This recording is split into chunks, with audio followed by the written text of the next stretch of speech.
Ganging together increases their chances.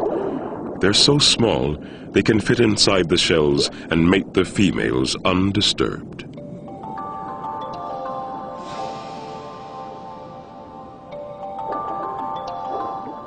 The success of their raids bonds the tiny males to each other, and the gang turns their mob tactics to another pressing concern: filling their bellies. The young of hole-nesting cichlids are ideal prey for the mob. Parents will fight to protect their young, but the sheer number of raiders can easily overwhelm them. As the mob approaches a colony of hole nesters, the vigilant parents flash their fins, signaling their brood to retreat to the deepest part of their nest.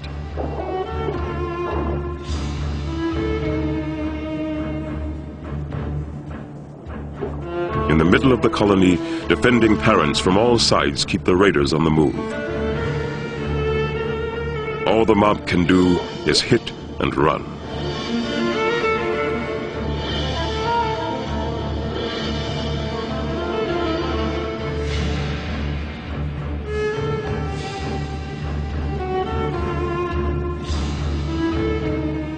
But nests at the edge of the colony are at serious risk. A whole brood can be devoured in a matter of seconds.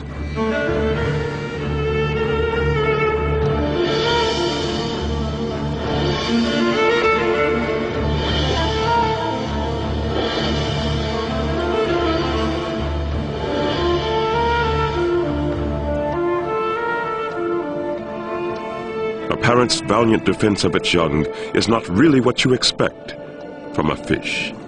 But cichlids feel the bonds of family strongly.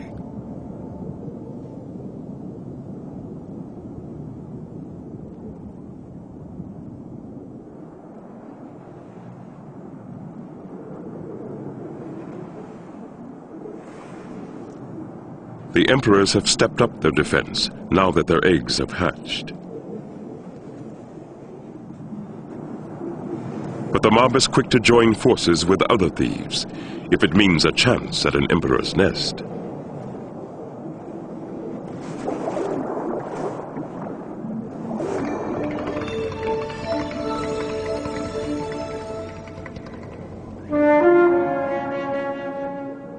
The giant cichlid will dig out a hole, using that versatile mouth as both shovel and bucket.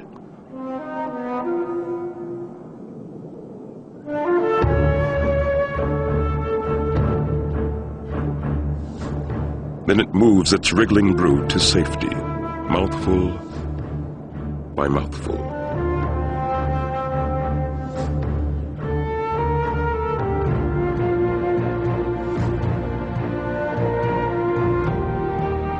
Taking their young into their mouths was a small evolutionary step. Keeping them there was a breakthrough. It combined the cichlid's best asset, that adaptable mouth, with their greatest talent, caring for their young. The results have been amazing. As both nest and nursery, Mom's mouth proved to be the safest place in the lake. For as long as a month, mothers will shelter their young this way, protecting them during the most vulnerable times of their lives. Mouth brooding has been so successful that over 1,000 species of cichlids everywhere now raise their young this way. A pair spawns, the colorful male and plain female stimulating each other towards this consummate act.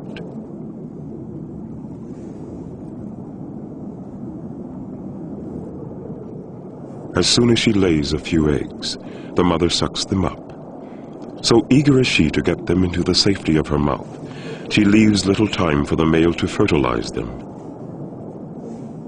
So the male flashes his egg dummies, bright patches of color on his fin that mimic the female's own eggs. She tries in vain to pick them up, and each time she does, she gets a mouthful of sperm instead. By the time she tires, all her eggs will have been fertilized, internally, but in her mouth.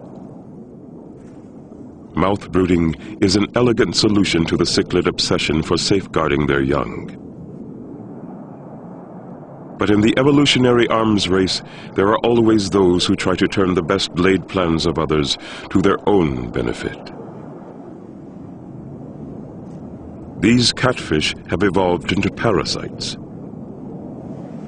of mouth brooders.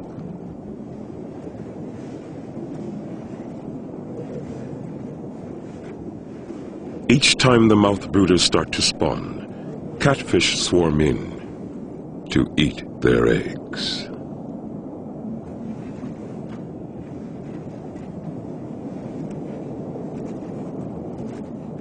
Mouth brooder eggs are the perfect food, extra large and yolky.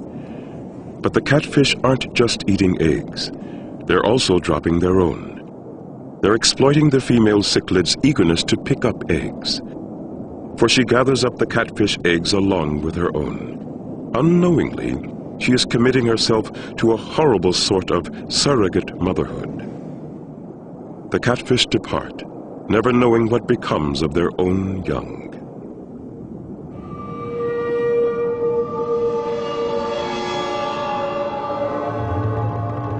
Inside her mouth, the catfish hatch first.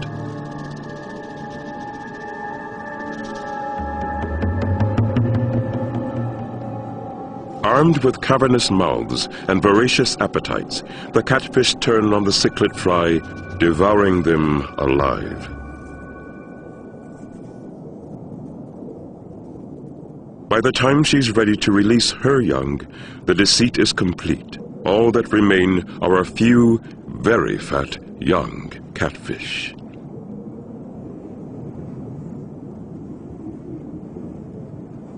For the catfish, the cichlid is the only mother they will ever know. The female mouth brooder also fails to recognize the switch. She treats the little catfish tenderly, as if they were her own, oblivious to the fact that they ate each and every one of her own offspring.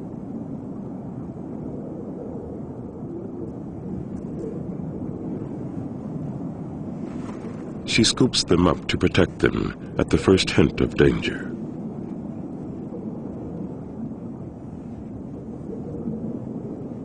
As much as she might like to, she cannot mother them for long. While feasting in the dark, the young catfish not only grew plump, they grew spines. The spines lock fast, designed to jam in a predator's mouth and protect the slow-swimming catfish.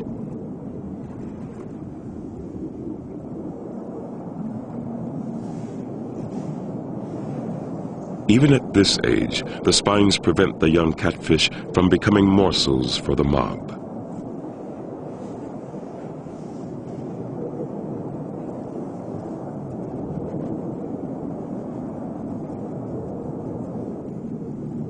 Evolution is like three-dimensional chess with all the pieces moving at once. Just as the catfish came up with an ideal fostering scheme, some cichlids developed ways to counter it. Here, a male builds a sandcastle on top of a rock. Within its walls, he is out of sight of any catfish below. Once he finishes the final touches to his mating arena, he dances to entice a female into it.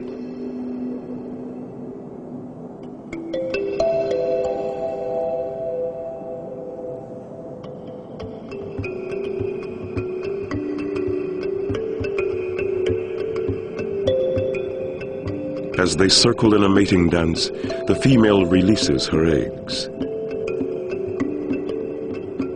The male swirls his sperm down into the bowl-like depression as the female picks the eggs up. By mouth brooding, cichlids give their eggs and tiny fry a head start in life. Crabs here have evolved to do much the same. In Lake Tanganyika, anything a parent can do to delay its infant's entry into this predatory world is beneficial.